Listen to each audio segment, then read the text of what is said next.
दिसंबर की एक ऐसी ही ठिठुरती शाम 27 दिसंबर 2007 को दुख्तर मशरक मोहतरमा बेनज़ीर भुट्टो की जमहूरियत के लिए बुलंद होती आवाज़ को हमेशा के लिए खामोश कर दिया गया। मोहतरमा की करीबी साथी नाहिद खां उनकी आखिरी बातों और यादों को दोहराते हुए कहती हैं कि सिक्योरिटी खदशात के बायस बेनज़ीर भुट्टो को गाड़ी से बाहर निकलने से मुतअद्दिद बार मना किया, लेकिन उन्होंने किसी की ना सुनी। वो अवामी लीडर थीं और आवाम के लिए ही जान दे दी। वो लीडर थीं, हम उनको डिक्टेट नहीं कर सकते थे। उनको कई बार सिक्योरिटी रिस्क के बारे में बताया, लेकिन वो हमारे साथ झगड़ती थीं और कहती थीं कि इससे बेहतर है कि मैं भी सियासत छोड़ दूं और तुम लोग भी छोड़ दो। मैं ये बुज़दिलों वाली सियासत नहीं कर सकती। वो कहती थीं कि मेरे कारकुन क्या सोचेंगे कि हमारी लीडर इतनी बुज़दिल है कि हम बाहर खड़े हैं सुबह से शाम तक और ये हमें अपनी शक्ल भी नहीं दिखाती।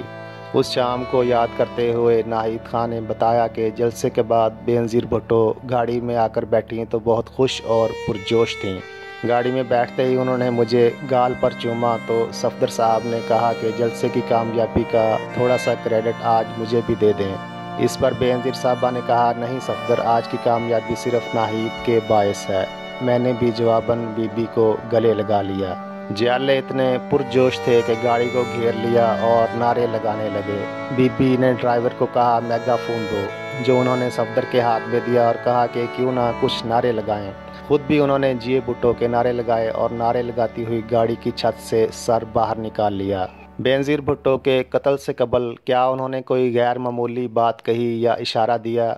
जब ये सवाल नाहिद खां से पूछा गया तो उन्होंने 23 दिसंबर को गड़ी खुदा बख्श कब्रिस्तान में पेश आने वाला वाक़या सुनाया। पीपल्स पार्टी का लाड़काना में जलसा था, तो इससे कबल बेनज़ीर भुट्टो गड़ी खुदा बख्श में भुट्टो ख़ानदान की कब्रिस्तान में गईं। वहाँ वो अपने वालद और भाइयों की कब्र की बजाय पहले ख़ानदान के बाकी तमाम लोगों की कब्र पर गईं। भुट्टो ख़ानदान के अफराद की अमूमन ज़िंदगी 50 साल तक की होती है। ऐसा कहा जाता है। जुल्फ़िकार अली भुट्टो और उनके भाई को ही देख लें। तो इस बात पर बेनज़ीर साहबा ने बेख्तियार बोला, लेकिन नाहिद, मेरी उम्र तो 54 साल है। मैं बिल्कुल खामोश हो गई कि ये क्या बात की है उन्होंने। फिर कब्रिस्तान से बाहर जाती हुई बीबी वापस मुड़ी और उसी मकाम पर आकर रुक गईं जहां अब उनकी कब्र है। इस जगह को देखकर बोली, नाहिद, एक दिन हमने भी तो यहीं आना है।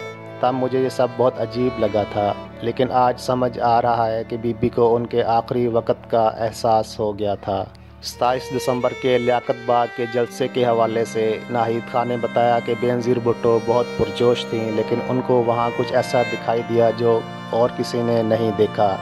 जब वो स्टेज पर गईं तो मुसलसल सामने देख रही थीं। मैंने सोचा शायद लोगों का हजूम देख रही हैं। यकदम मुझे बुलाकर कहती हैं, देखो वो जो दरख्त हैं उनके दरमियान कुछ काला सा है।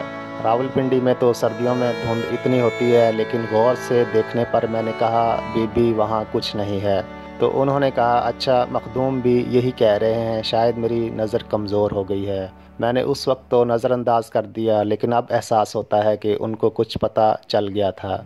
पीपल्स पार्टी के दौरे हुकूमत में बेनज़ीर कत्ल केस की पैरवी सही से ना किए जाने पर नाहिद खां बरहम थीं और कहा कि पीपल्स पार्टी के अलावा कोई और पार्टी होती तो शायद बीबी के कत्ल केस के साथ इतना जुल्म ना होता। आसिफ अली जरदारी पाकिस्तान के सदर सिर्फ बेनज़ीर के इंतकाल के बायस बने। उनकी अपनी कोई काबिलियत नहीं थी।